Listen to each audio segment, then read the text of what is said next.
ස්කන්ධ ටිකේ හට ගැනීම සහ වැයවීම දකිනකොට මම නිතර කියනවා ගොඩක් දෙනෙක් රැවටෙන සහ වරදවා ගන්න තැන තමයි තමන්ගෙන් පරිබාහිරව ස්කන්ධ ගැන හිතන්න පටන් ගන්න.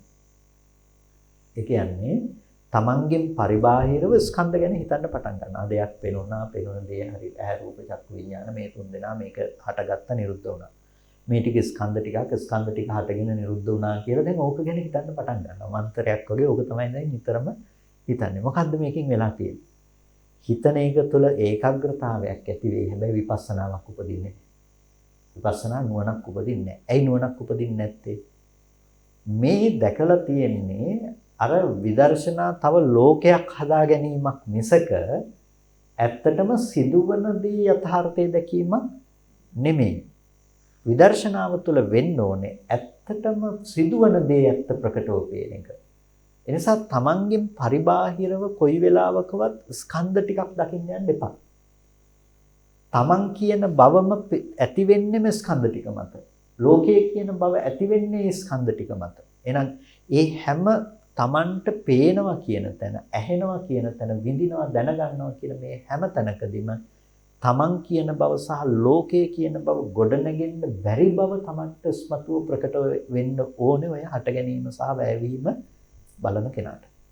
ඒ කෙනෙකුට එන්න පුළුවන් බරපතලම වරදවා ගැනීම තමයි තමන්ගෙන් පරිබාහිරව ස්කන්ධ ගැන මෙනෙහි කරන්න යන කියන එක. ඒ කියන්නේ දැන් අපි විදර්ශනා කරන්න ගිහිල්ලා අර කලින් ආපු මානසිකාරය කිරීමේ පුරුද්ද තමයි මේකට බලපාන්නේ ප්‍රධාන විදිහට. දැන් අපි ඉස්සෙල්ලා බැලුවේ කොහොමද? හරි අම්මා ඉන්නවා කියලා දැනුණා. දැන් ඒ අරමුණ අරගෙන තමයි අපි බැලුවේ. හරි මේක ඇහැ, මේක රූපය, මේ විදිහට මේ වේදනා සංඥා සංඛාර ටිකක් ඉපදුනේ. හරි ස්කන්ධ ටිකක් තිබුණේ කියලා අපි සම්මර්ෂණය කළානේ. ඒ සම්මර්ෂණය කරපු එකේ අත්දැකීමම අරගන්න හදනවා මේ හට ගැනීම සහ වැයවීම බලන තැන.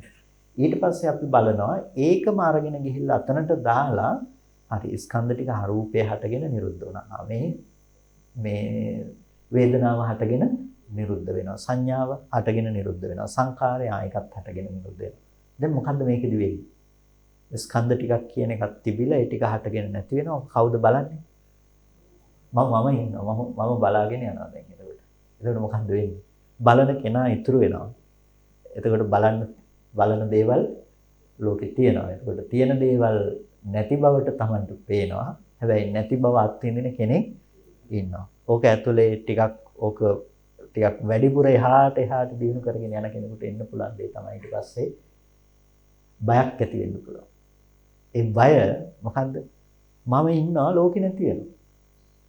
ඉතින් එතකොට බයක් ඇති වෙනන්නේ ඒ තුල ඒ කියන්නේ මම මුලින්ම කියවනේ අපි භාවනා කරගෙන යනකොට එන්නේ මේ තියෙන මනෝභාවය නෙමෙයි. දැන් අපිට ප්‍රකෘති මනෝභාවයක් තියෙනවා වෙන සංඥා ගන්න පුළුවන් මට්ටමක් තියෙන නිසා ඒක අපිට ගැටලුවක් ඇත්තේ නැහැ මේ මම ඉන්නවා කියන එක සහ තව දේවල් තියෙනවා කියන එක අපිට පෝෂණය වෙමින් යනවා. ඒක ප්‍රශ්නයක් ඇත්තේ නැහැ. කෝපෙත් තියෙනවා මාත් ඉන්නවා සද්දත් ඇහෙනවා මම ඉන්නවා ඒ දෙපැත්තම සංසන්දනය වෙමින් යන නිසා ගැටලුවක් නැහැ. හැබැයි පින්නතුනේ මේ කියන දෙයට හොඳට හිත තියන්න. ඔබ මනස දියුණු කරගෙන යනකොට ප්‍රායෝගිකව සමතෙන් හෝ වේවා විපස්සනාවෙන් හෝ වේවා ඔබට එන්නේ මේ අත්දැකීම නෙමෙයි. අර අනික් නිමිති එකක්වත් මෙනෙහි වෙන්නේ නැතුව එක නිමිත්තක් තුළ විතරක් හිත මෙනෙහි වීම සමතය. ඒ සමතය ඇතුලේ ඔබට ඇති වෙනවා ඊට පස්සේ මොකද්ද? හුදකලාවක් ඇති වෙන්නේ නැද්ද? හුදකලාවක් ඇති වෙනවා. හුදකලාව විතරක් නෙමෙයි ඒ වෙලාවට ඔබේ මනසට අරමුණු වෙන අරමුණු Tamanට මැවිලා පේන්න පුළුවන්කමක් තියෙනවා. මැවිලා කියන්නේ ඒක ඇත්ත විදිහටම වැටහෙන්න පුළුවන්කම තියෙනවා. එක විවිධ මානසික මට්ටම් වලට ගියාම ඒක ඇත්ත විදිහට තේරෙන්න ඇත්ත විදිහට වැටහෙන්න පුළුවන්කම තියෙනවා. දැන් හිතන්නකෝ උදාහරණයක් ඇටියට කිව්වොත් දැන් ඔබ භාවනා කරගෙන යනකොට ඔබට හිතෙනවා ටිකක් වෙලා යනකොට මේ මොකක් හරි සද්දයක් ඇහෙනවා කියලා ඔබට හිතෙනවා මේ කවුරු හරි ඇවිල්ලා මාත් එක්ක කතා කරනවා වගේ කියලා හිතෙනවා. මොකද්ද වෙන්න පුළුවන්කම තියෙන්නේ? කතා කරනවා එහෙනම්. ඇත්තටම කවුරු කතා කරනවද? නෑ කතා කරන්නේ නෑ. හැබැයි ඔබේ මනසින්ම ඇති කරපු විතරකේ ඔබට එහෙම පේනවා. ඉතින් ওই විදිහට ගිහිල්ලා දෙවියොත් එක්ක කතා කරන ගොඩාක් අය ඉන්නවා. ඒක කාත් එක්කද කතා කරන්නේ? තමන්ගේ මනසත් එක්කම තමයි. මහා බ්‍රහ්මයාත් එක්ක ධර්ම සාකච්ඡා කරන අයත් ඉන්නවා. කොහෙන්ද මහා බ්‍රහ්මයා ආවේ? තමන්ගේ මනසින්ම තමයි ওই මහා බ්‍රහ්මයක් හැදුවේ.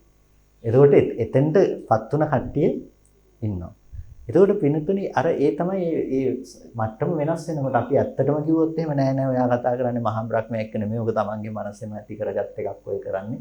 ඔක සමාධි එයා කවදාවත් පිළිගන්නේ නෑ. ඒ කියන්නේ දැන් හීනයක් ඔයගොල්ලෝ කවුරුත් හීන දැකලා තියෙනවනේ.